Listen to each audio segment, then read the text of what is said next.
Kumusta mga kahiwaga? Nagbabalik naman po tayo para magbahagi ng mga kaalaman sa lihim na karunungan. Ngayong gabi babahagi naman po natin ang sagrado, Libro Sagrado del Espiritu Generalis de Dios Poderoso. Kaya kung bago ka pa lang po sa aking channel at nagustuhan mo ang mga binabahagi ko ng mga aklat, ay huwag mo nang kalimutan mag-subscribe, like and share at pakipindit na rin ang aking notification bell para palagi kang updated sa aking mga video. Ito po yung simula. Yan ang mga tagubilin. Pakisundan lang po mga kahiwaga. At screenshot nyo lang po.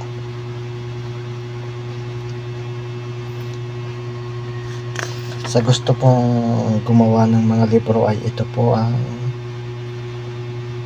gagamitin nyo. Screenshot nyo lang po isa-isa bawat pahina, tapos kung gusto nyo isulat sa mga libreta nyo o libro ay isulat nyo po, basta na-screenshot nyo sa mabuti. Sa mga masugid ko na tagapakinig at taga-subaybay sa aking channel, taos puso po ako nagpapasalamat. Alam kong marami po akong natulungan at nagkaroon ng mga kaalaman sa lihim na karunungan.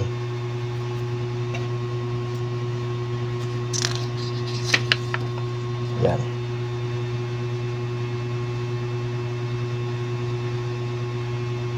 Napakaganda po ng aklat na ito. Ito po yung credo. Pater Noster, Ave Maria. Napakalinaw po ng kuha natin ng video. El Orador Competitor. Yan.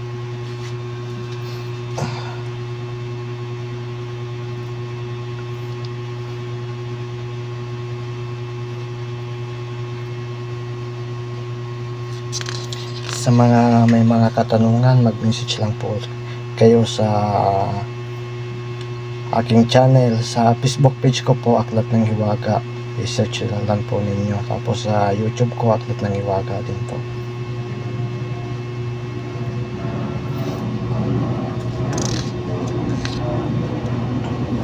Tutok lang po kayo sa aking channel ang gustong matuto po sa lihim na karunungan at kailangan ng mga ganitong mga orasyon. Pero po sa walang alam po dito at hindi interesado, skip na lang po ninyo yung video. Huwag na po kayong mag-comment lang kung ano-ano, basta skip lang na po ninyo yung video kung para sa inyo walang kwenta yung binabahagi ko. Para lang po ito sa may alam sa lihim na karunungan at nangangailangan ng mga ganitong mga dasal, ay para po ito sa inyo mga kahiwaga. Ito yung mga napakagandang mga panalangin na pwede nyo pong makalap sa mga binabahagi ko na libro. Yan, tulad ng pagtawag sa kapangyarihan, pagpapasok sa kapangyarihan, poder sa kapangyarihan sarili, poder sa kapangyarihan na taglay. Yan, napakaganda po niyan mga kahiwaga. Bago kayo magbanggit ng mga orasyon ay yan po ang unahin nyo. Napakagandang pagpapasok sa sarili ng kapangyarihan para makapagpagana po kayo. Yan naman po ang poder ng mga pundo.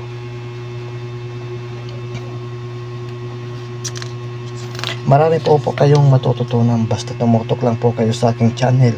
Napakarami ko na pong naibahagi ng mga aklat at marami pa po tayong ibabahagi mga kahiwaga. Kaya patuloy lang po tayong tumutok sa ating video.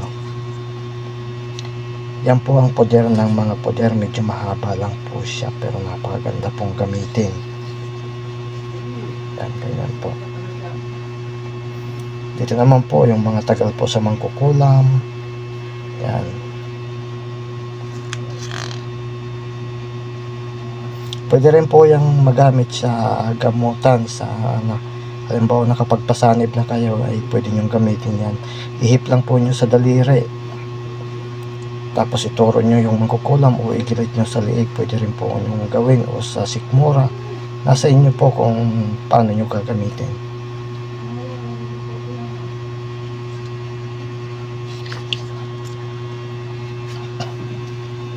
Napakarami po nitong pwede niyong magamit sa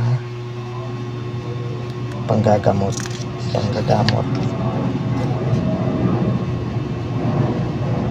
Ito lang po ang 13 na talim, panggilid sa mangkukulam. Ihip ng 3 times sa daliri at igilid sa liig ng sinapian. Mamili lang po kayo ng isa dyan. Kung sa tingin nyo saan dyan yung madaling maisaulo o maganda para gamitin, ay kumuha lang po kayo ng isa dyan mga kiwaga, at saka yun ang inyong pag-aralan. At marami po ito. Pili lang po kayo, pwede nyo gamitin. O mas maganda kung pili kayo ng ilang peraso tapos pagsabay-sabayin nyo, mas malakas po yun. Ito naman po yung sa atardar po, panggilid din po ito sa liig ng mangkukulam, sa sanib po.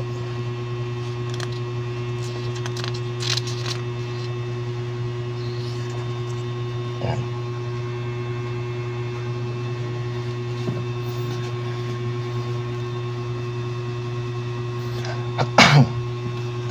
City Magnum na pamarusa at panunog sa mangkukulam. Paganda rin po ito mga kaiwaga. Ito po ay panunog po sa mga sanib, o gusto niyong patay yung mangkukulam, ito yung mga panunog sa kaluluwa. Screenshot lang po kayo. Marami pa po akong ibabahagi sa inyo, kaya kung kailangan nyo ang mga ganitong mga tinuturo ko at mga binabahagi, ay manatili po kayo sa aking channel, kasi marami pa po kayong malalaman at mapag-aaralan. Purong mga kanan lang po ang binabahagi natin, hindi po tayo nagbabahagi ng kaliwa, kasi delikado po yun, baka mamaya gamitin nyo lang po sa masama at makapanakit ng ating kapwa. Kaya habang maaari, ganito lang po ang ginagawa ko. Yung mga libro pala na binabahagi ko mga kaiwaga, paisa-isa lang po muna, pero pag naubos na po yung ating ibabahagi, ay doon na natin ibabahagi yung mga part 2, part 3, part 4 ng mga libro natin.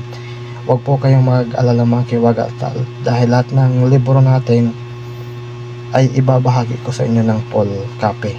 Huwag lang po kayong mainip, magantay-antay lang po kayo mga kaiwaga. Hanggang dito na lang po muna mga kaiwaga ang pagbabahagi ko ng mga kaalaman sa lihim na karunungan. Maraming salamat po. Sana saan man tayong dako ng mundo naroroon, ay ligtas po tayo sa anumang disgrasya at kapamakan ng ating buhay. Maraming salamat po mga kaiwaga. Pagpalain po tayong lahat ng Panginoon.